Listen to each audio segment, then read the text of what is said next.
Hi, everyone. Thank you for joining us for Watch and Learn, a very exciting demo. I see a few familiar faces for some of our customers, but just quick poll so that we know who's here.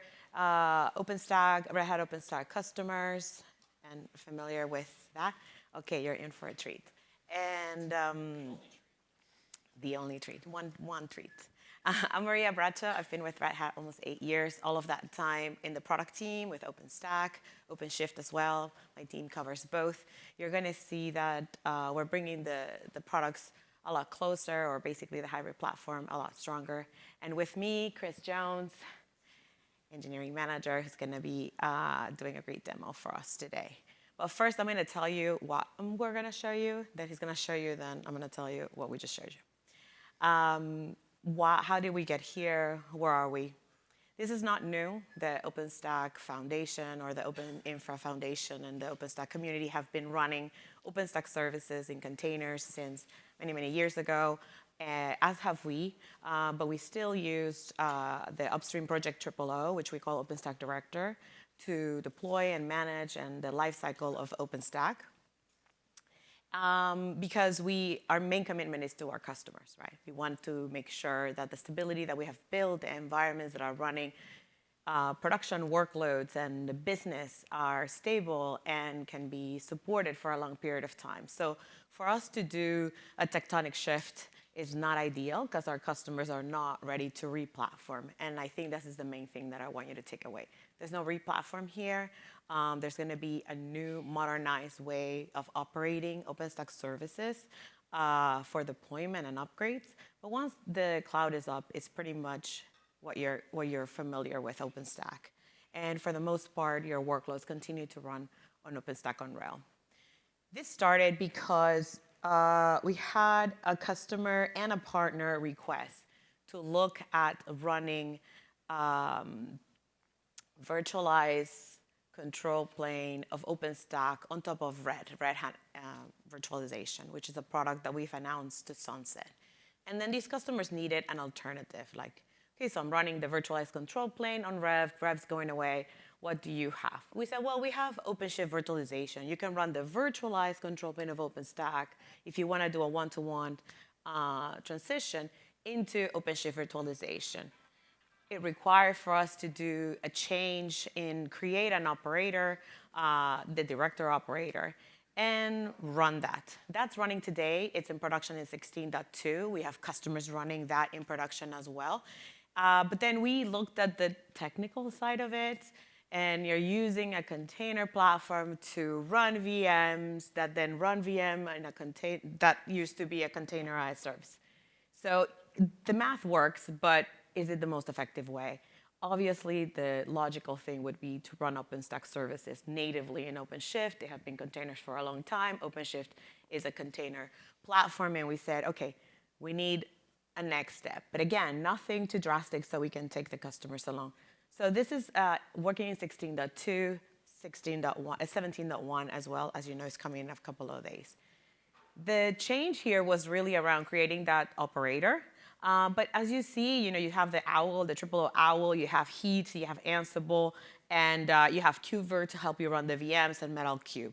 So that, again, that's working today. That's not what we're going to demo today. That's not a native way of working a workload in OpenShift. So why are we doing this? Again, we needed an alternative to run the virtualized control plane on Rev, and those customers were looking forward to move that way. The services are containerized. Day 2 operations are happening fine today in 000, so why change? And we have a bunch of telemetry offerings. So this is the environment today, is working with our customers. You're running production, we're making money. Why? If it ain't broke, why fix it, right? We find that this modernized approach to have operational experience running on Kubernetes to make the best of OpenStack services is going to provide great results. So we have created this fine-grained, codified OpenStack control plane services, distributed across a Kubernetes cluster. So in essence, it's not necessarily a new installer that we're building from scratch. It's rather using Kubernetes to run containers. And then obviously a new world opens up, right? We can use replication and failover, configure via replica sets. We have observability now with a ton of other features and offerings. And we can unify observability across the hybrid platform. You will see some of that coming up. Obviously, I'm more interested about easy lifecycle and upgrades because I've worked on that for quite a bit of time. And then what happens about the data plane, so where the workloads run, the compute. We want to eliminate some of the pain points of handling day two operations in the data plane. We had a ton of tools around TripleO with Heats and others, and Puppet and Ansible that we used internally that we have already thought about standardizing them using only Ansible. It's readable.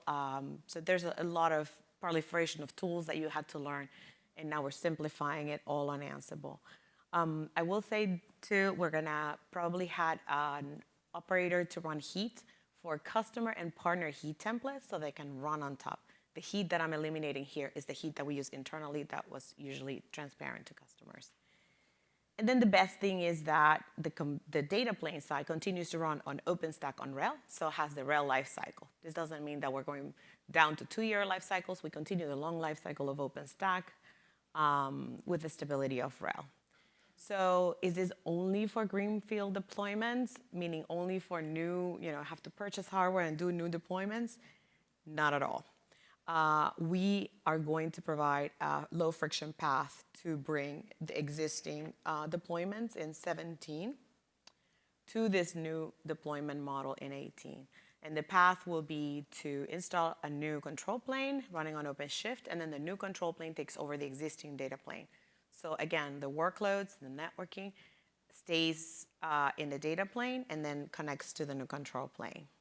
I'm going to show you a little bit of that in a picture. And then this next generation management with OpenShift just brings us a ton of features. And we have announced to the community that we are not going to continue contributing to TripleO for future releases. And we are rebasing this OpenStack 18 to the A release. So we already circled the alphabet and we're going to 8. That's the Antelope version. And I think with that, okay.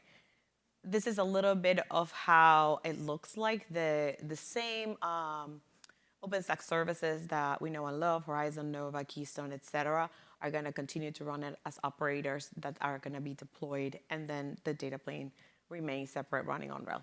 He's going to show you that. How do you go from 17.1 to 18?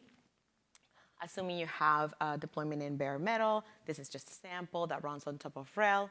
You will have your controllers at the bottom, the data plane at the top with the computes. You set up a new Red Hat OpenShift platform to run OpenShift, and then the blue lines at the top. Sorry, can we turn on the lights? The blue light will continue with OSP infra pods that are going to be running natively on OpenShift. There's going to be SKUs for the whole thing, so we're not double charging for running OpenShift and OpenStack at the same place where it's just going to be one SKU. So financially, or I guess from a business side, the idea is not to just make money on this. The idea is to improve operations. And then this new control plane takes over the existing compute tier and upgrades it to the next version. And then that old control plane can be repurposed. Yes?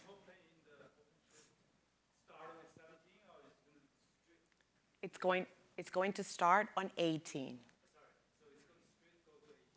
Yes.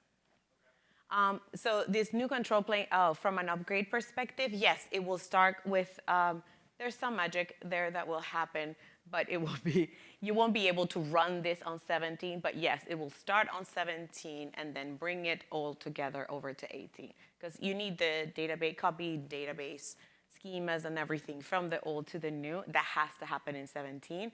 And then once it's connected, it will take it to 18. That will be an N+4 upgrade, because Antelope would be 4 releases over. And that will be the first time we're doing that. All right, let's get going. I'm excited. Thank you, Maria. Right, I'm going to do something that I don't think we've ever done before at a Red Hat Summit, which is to deploy OpenStack in front of people. If you've used Director, which I think quite a few of you have, you might be thinking, well, that's the rest of this 45-minute slot taken up.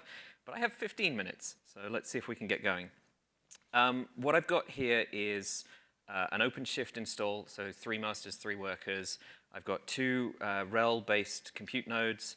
And all I've done so far is pre-loaded the OpenStack operator into OpenShift and pre-cached some of the service container images into Podman on the compute node. So there's nothing actually running there.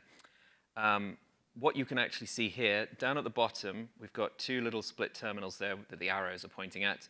The one on the left is monitoring OpenShift every couple of seconds for the existence of a control plane resource. Right now it's saying no resource found. And on the right-hand side, it's monitoring for the existence of a data plane resource, and it's also saying no resource found. So neither of those is running yet.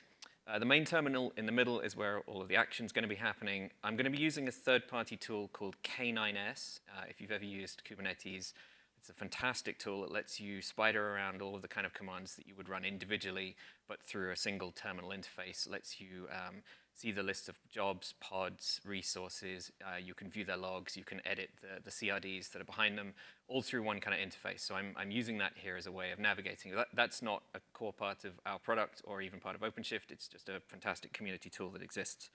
And so I'm going to be using that. Right. So let's kick off.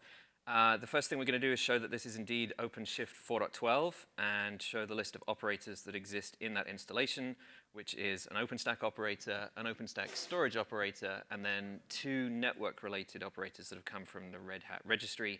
Those are not specific to this product. Those are generally available. Those mostly are used here to help us join up the networking between containers that are running in OpenShift and bare metal nodes.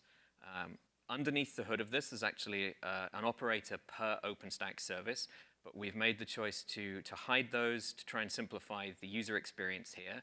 So you won't have to talk to the Nova operator if you want to do a Nova thing, or the Keystone operator if you want to do a Keystone thing. You'll be talking to the OpenStack operator and describing your whole cloud. So it's similar in some respects to a triple heat template, but without a lot of the baggage that comes along with that, and with some big simplifications along the way.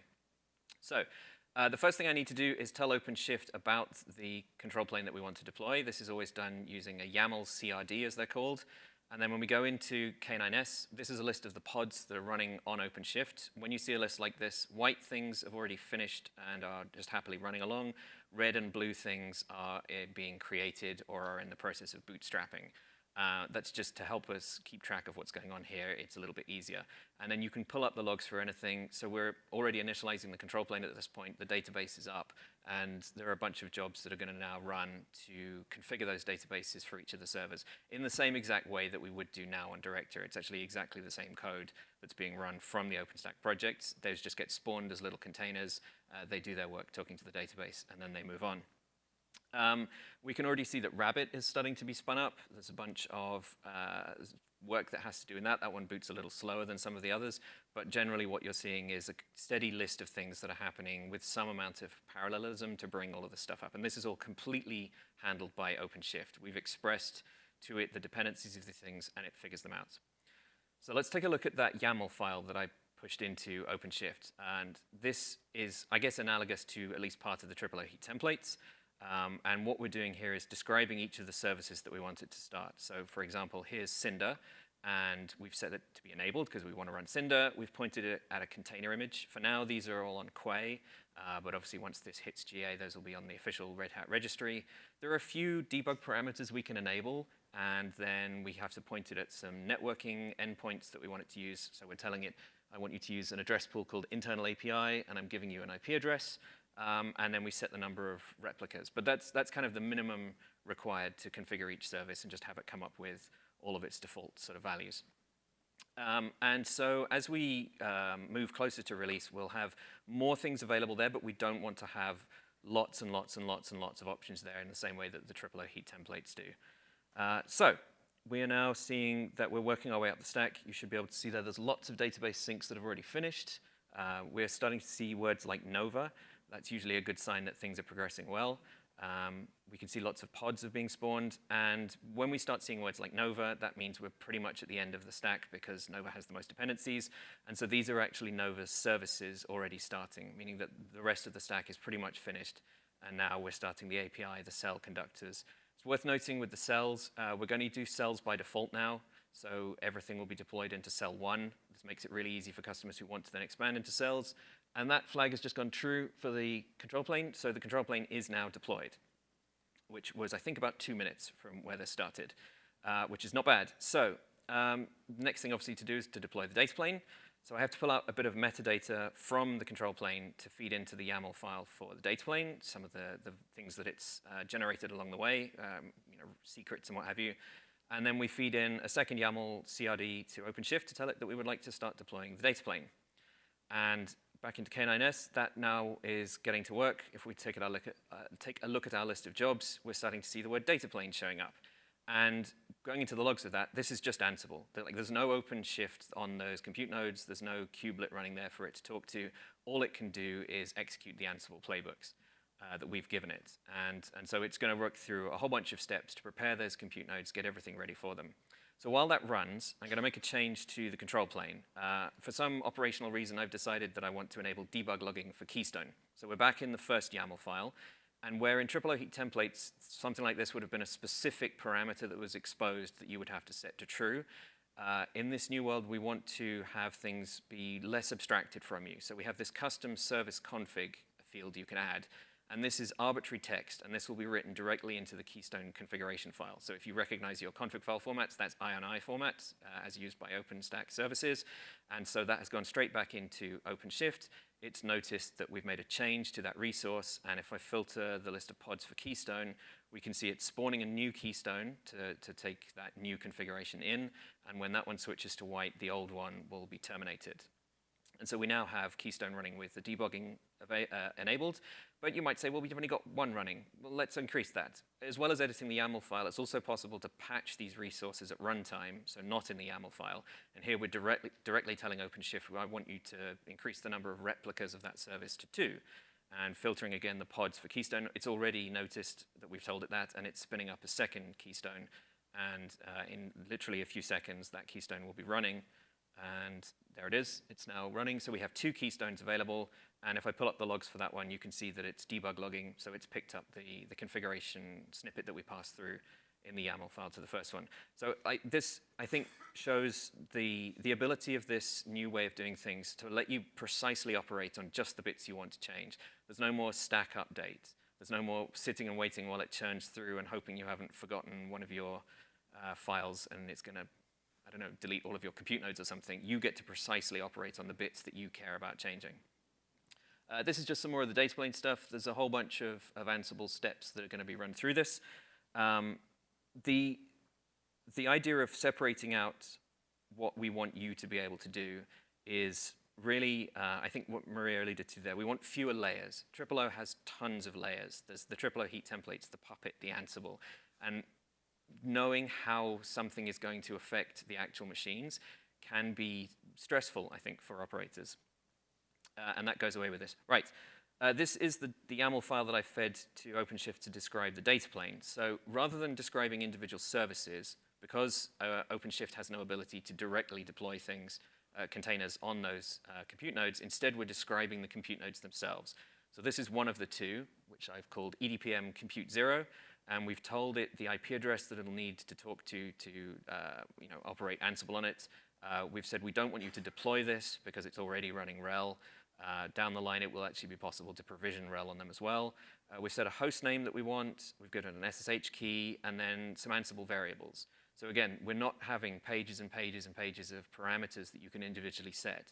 We can let you pass through variables in a normal Ansible kind of way to the playbooks that are running on the data plane. So in this case, mostly what it's doing is setting the IP addresses for this compute node on the different networks that it's going to be joined to, and then also giving it a role down the bottom, that EDPM compute. We're expecting that we'll also be able to open up additional roles instead of just one. So for example, partners may well be able to give you an additional Ansible role that you can tag your particular compute nodes to install agents. All right, so this is going to keep running for a little while longer. I'm going to keep this bouncing around between the jobs, the pods, and the Ansible logs. It'll also occasionally flip over to a black view of Podman containers. That's actually on the compute node itself, like this one. So we can see that Neutron, metadata agent, and OVN controller are already deployed and running on the compute node, but it'll take a little bit longer for the rest to come up.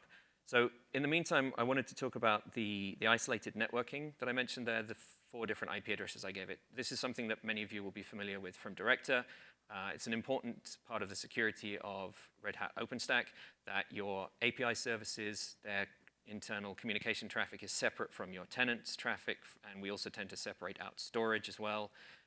And we're bringing this forwards, and through the Metal LB operator, we're able to join up these virtual networks between containers running in OpenShift and bare metal rel nodes, which is really cool.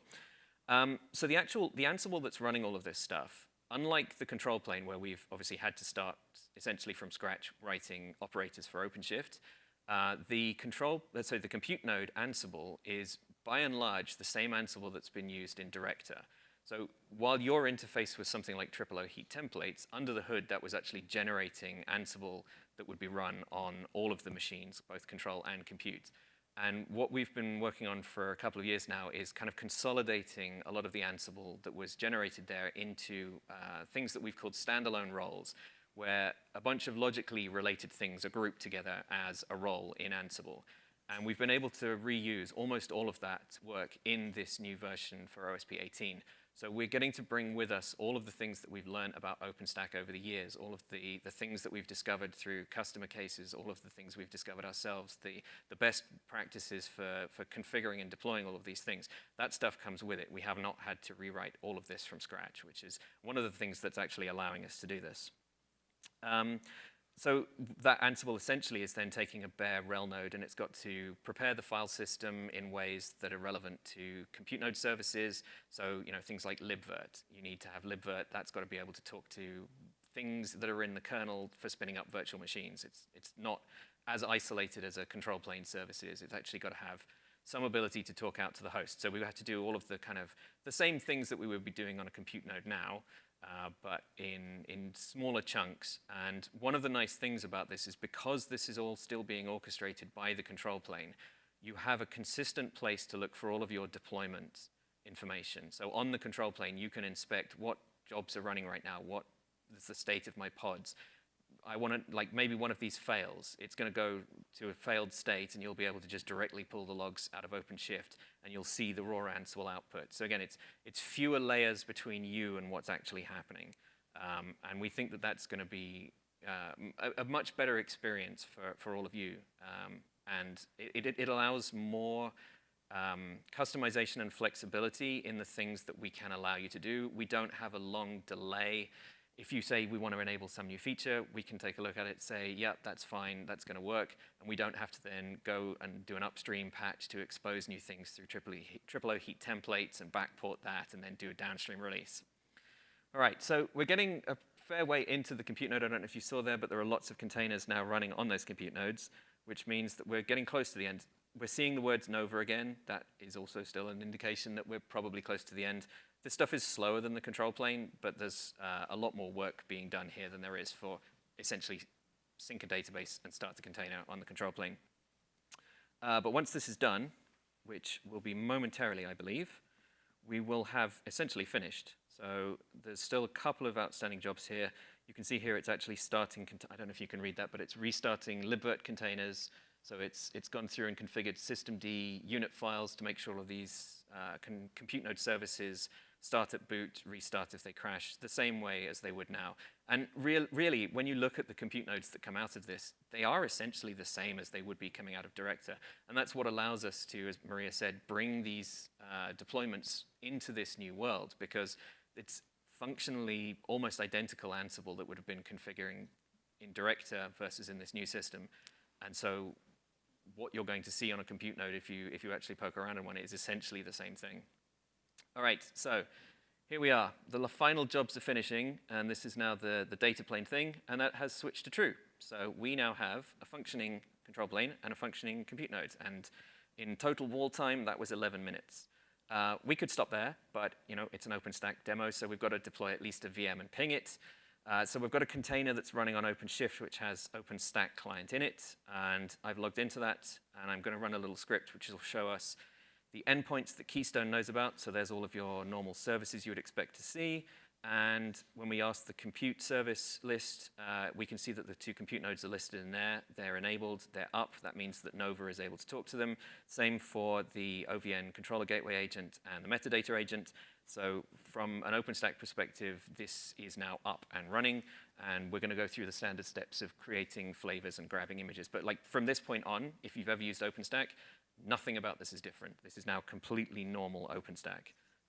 It's irrelevant to you as now a user of OpenStack that this is running on OpenShift and has been orchestrated. Great. A bit mental.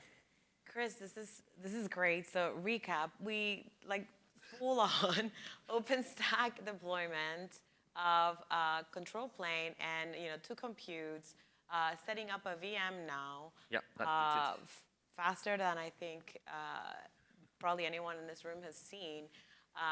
That's fantastic. I mean, a round of applause. So you've had, obviously a ton of experience with OpenStack and have seen it over the years. As a developer or a manager of engineers, what has been the biggest challenge, or what has been the biggest difference from how you've done things in the past versus disk? If you can give us some, sure. What has been different? So I think for most of the developers that have come onto this, they're people who typically did not know Go, they did not know OpenShift, and so they're having to learn how to write operators. That's something that customers wouldn't likely need to do. Learning OpenShift, I mean, if you know a bit about containers, OpenShift is relatively consumable, I think. They've all been pretty excited, actually, to get stuck into this and move on from the years of history of Director, which has served us extremely well, but I think everybody is aware of the shortcomings of Director.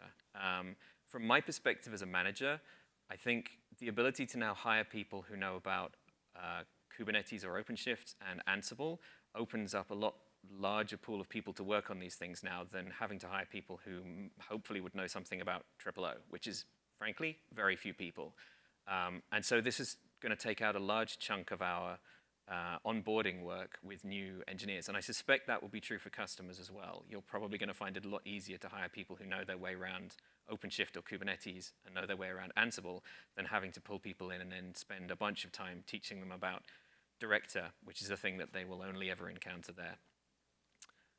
Right, if I just turn our attention back here, excuse me, having booted that VM, what this has now been doing is creating a second network to join it to, so public IP addresses, and now we're allowing security rules that will let us ping and SSH into that VM on that secondary floating IP address network. So this is one of the final steps that's allowing ICMP through. And when that is done, we can ping the VM on its floating IP address, and we can see that it pings. And we will now be able to SSH into the Cirrus image. If you've ever done that, you'll recognize the password GoCubsGo, which will be entered in a moment. And once we're in, we'll see if we can ping the outside world. And we can. So we're done. Thank you very much. I think it's questions. Yeah, let's we get the lights back on? And the light, and I know this was quite fast. That was fast, yeah. And now this, but yeah, go for it. A learning path for this. So you'd be surprised, this is the first time we're doing, first of all, a demo of something that we're planning for GA next year. We're planning for a dev preview this year, and then a tech preview, which I know a couple of customers that will require support exception to put that into production towards the end of this year. So learning path, enablement for even internal Red Hatters and external will be tied to that tech preview. So for Red Hatters, it will be, I guess, quicker. We're going to do things like our own Hackfest and things like that. But for external, it will be tied to a tech preview. We'll have some minimal knowledge. And then we're trying to do this GA in summer, North American summer of next year, because 18, again, I think you saw a couple of Z things there. So yeah, we were using for the demo the Z content of OpenStack, but that's going to switch to Antelope. And so we're going to do Antelope and RHEL 9.4. And we coordinated with the RHEL team, and that RHEL 9.4 will have a 5-year support only for OpenStack customers. So that's why it's coming next year, because RHEL 9.4 comes next year. But customers are going to have the ability to have it sooner in a tech preview towards the end of the year. Yeah, and I think it's important to us to make it available early to customers. It's a big change. But with 17.1 coming out shortly, that's a 5-year gap. So we've got 5 years of that, and then we've got the dev previews, tech previews. Yeah, so 17.1 kind of comes in, not the features, RHEL, but it's still business as usual in terms of the management of OpenStack. This is like a modernized management. But if you are familiar with OpenStack, you also saw some very familiar words there. And then once the platform is up, it's OpenStack. It's OpenStack APIs, etc. Does that? Yeah.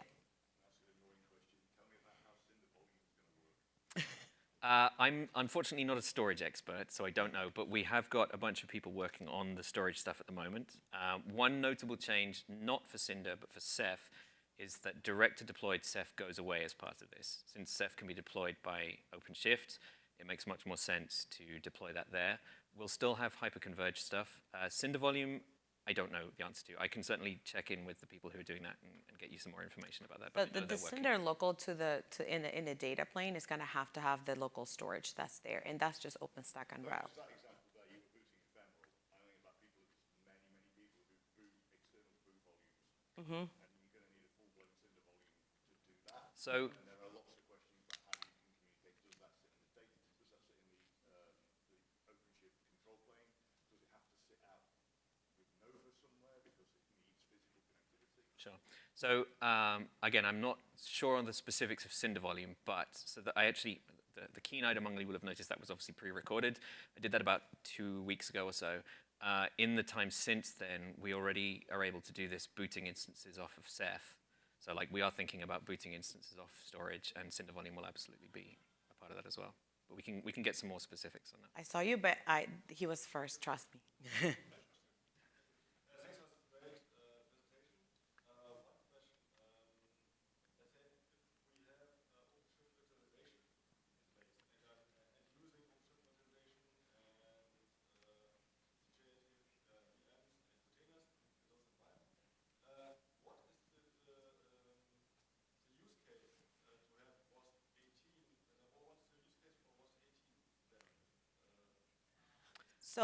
So I guess if I can allow to rephrase your question, we have OpenShift virtualization as a place to run VMs on top of OpenShift. Why do we have still OpenStack as a place to run VMs on top of something else, right? And the answer is that one thing is a PaaS, another is a cloud, so you will have to have like cloud type requirements. Another clear differentiator is that the lifecycle of OpenStack is longer, so you're supported on top of RHEL for a longer period of time. Another use case is that there are workloads that require OpenStack APIs that talk directly to OpenStack APIs. Obviously, OpenShift virtualization does not have OpenStack APIs. That's just Metal LB. Another use case is that OpenStack is built to run VMs, and OpenShift Virt is leveraging KubeVirt to run VMs on top of containers.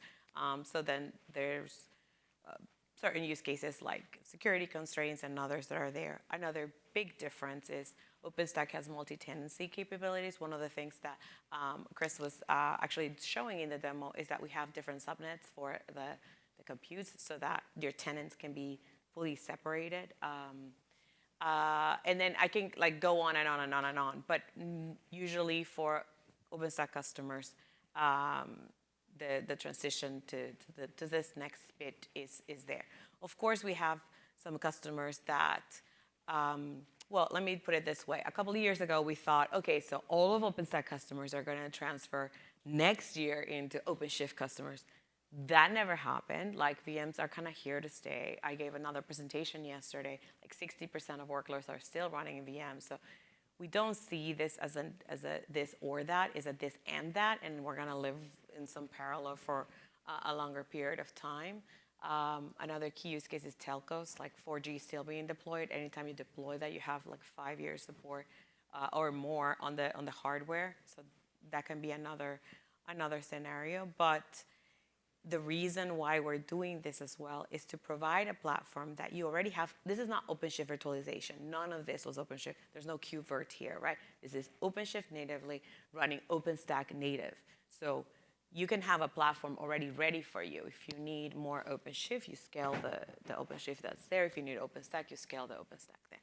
And speaking of OpenStack, yeah, the scale of OpenStack is by and large one of the biggest kind of selling points. So we do have customers that require large scale, and that's achievable through this platform. That's another use case. Thanks for that.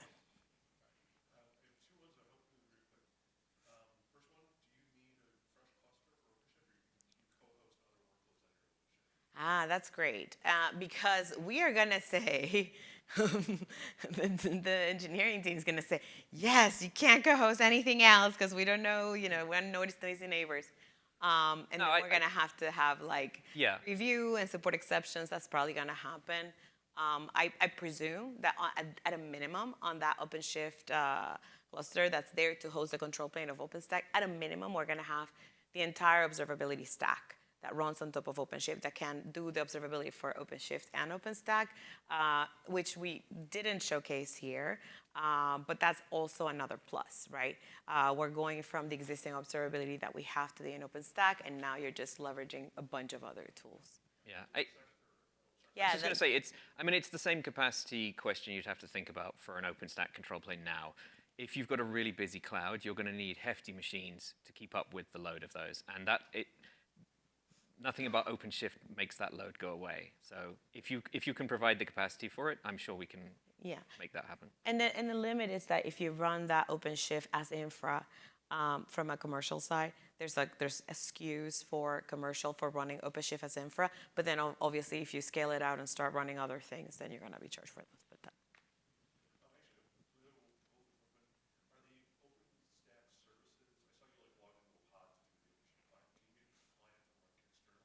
yes. Yeah, once OpenStack's up and running, really that's going to come down Horizon. to where you've exposed the endpoints. If you're on a machine that can talk to those endpoints, you can use the OpenStack client externally exactly as before, yeah. Yeah, once it's up, it's kind of pretty easy. Right. That was just for convenience, because you can spawn the container and put it in the right network straight away, but yeah. He was first then. He was first, sorry. I'll come back.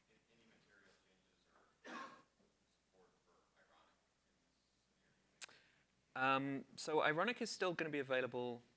It's part of OpenShift as well. So Ironic's certainly not going away in that sense. Yes. I think we plan to have the compute nodes deployable through this as well via Ironic. Yeah, as well. Yeah. That's because I was using pre-deployed. Yeah, exactly. The demo started with an OpenShift deployment already done and 2 RHEL nodes already up. That would have taken a little bit longer. That you would have seen Ironic there. We wouldn't have fit it into the 11 minutes that it took if I'd also needed to deploy RHEL. Sorry, I noticed you're running 4 controllers. For those of us who are sort of starting the journey of virtualized control plane on version 16, is that something we should be factoring in from the outset as we plan now for what we will have when 18 comes out? Do you mean the OpenShift nodes? Yeah, I noticed there is 4 for the... Yes. 4 OpenShift masters. We're yet to publish the reference architecture for this, but I think we certainly are going to have to work with you on the preferences and the ability. We're planning to deploy a number of clusters running 16.2, but we're trying to have preparation for going to 18, so we want to make sure that everything we need up front to operate on 18 we're going to deploy now. Right. Yeah, let's review the scale of it and stuff, and I'll connect with you with a team that's doing the reference arch. Any other questions?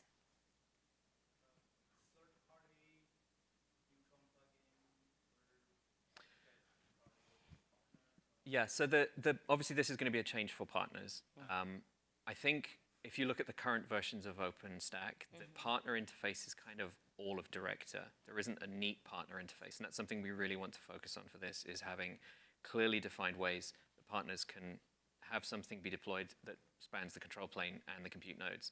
So Ansible roles makes it really easy for us to open up that kind of interface. Partners can give you a playbook that deploys an agent on a compute node, and they can give you something you put into OpenShift to run the control plane parts of it. So that stuff is not fully defined yet. We're hoping to get the dev preview out soon, and then we can start showing that to partners and have much richer conversations with them about an actual thing that exists and say, how do we plug you into this? So in February, we did a town hall, partner town hall with partners where we just brought up this. We have other partners that have already started doing integrations with OpenShift for OpenShift. I'm just going to bring out Juniper, one of our partners that already has container native integration with OpenShift. When we talked about the specifics of this, they're like, okay, great. We already know how to do this, how to manage operators. It's something that is going to have to be worked with, but it was going to have to be worked with the next release anyway. So that's where we are. But yeah, Cisco, Juniper, etc., are in the looks. Any partner in particular? Cisco. Yeah.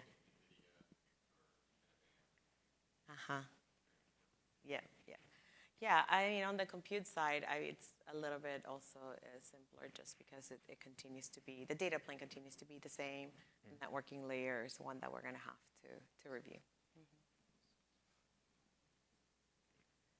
Any other questions? Anybody thinks this is a bad idea? Don't ask them that. Everyone thinks it's a great idea. Well, it was.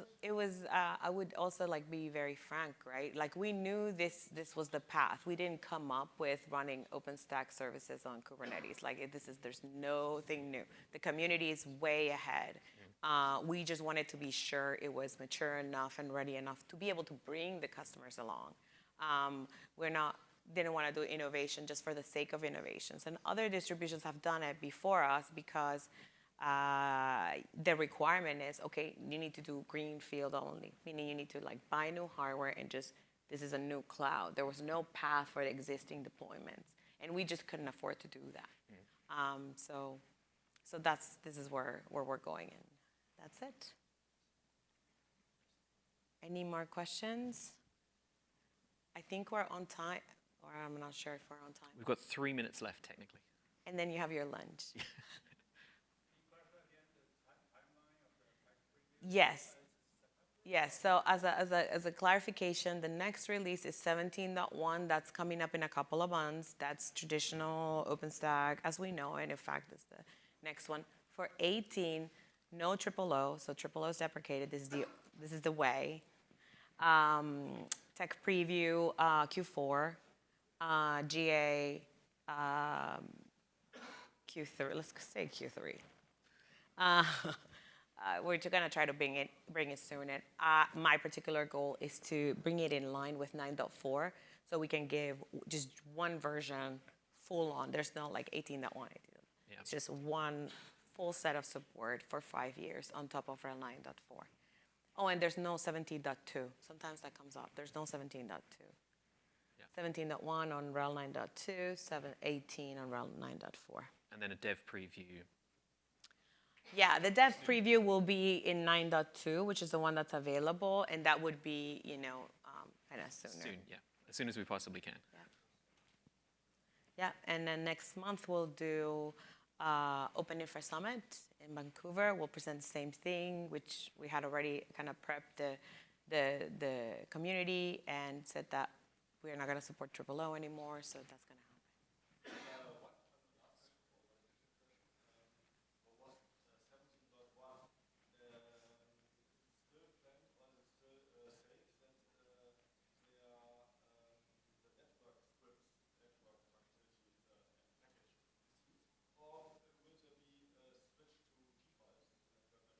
Will it be switched to what, sorry?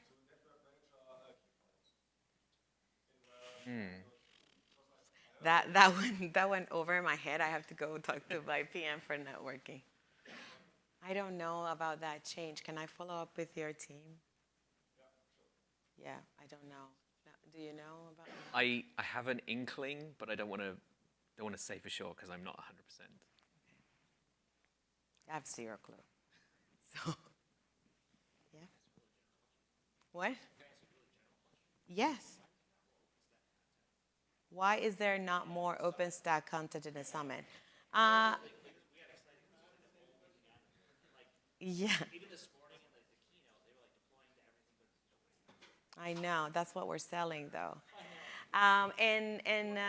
Yes, and OpenStack is we know the customers, we know the players. Open Infra Summit is really where all of that kind of community and work goes in. But I want to again reassure you that we have a team working and supporting OpenStack. We have customer commitments running and supporting OpenStack. The same customers also run a ton of OpenShift. It's been a journey, right? So we have that full support and commitment there. We see, yeah. I would maybe add this. The sort of the genesis of this was people coming to you, customers coming to you saying, I want to see an exciting roadmap for OpenStack. I don't want to just see a maintenance sunset kind of thing. I want to see a broad, exciting future. And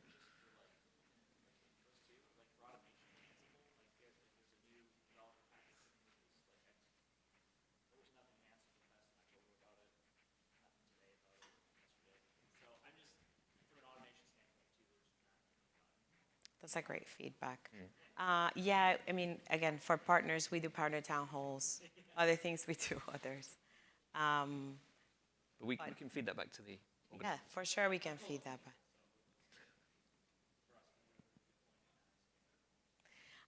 I also think that this one, we're just announcing it. I think next Red Hat Summit, this is a thing. So I'm pretty sure that you'll see a lot more, a lot more.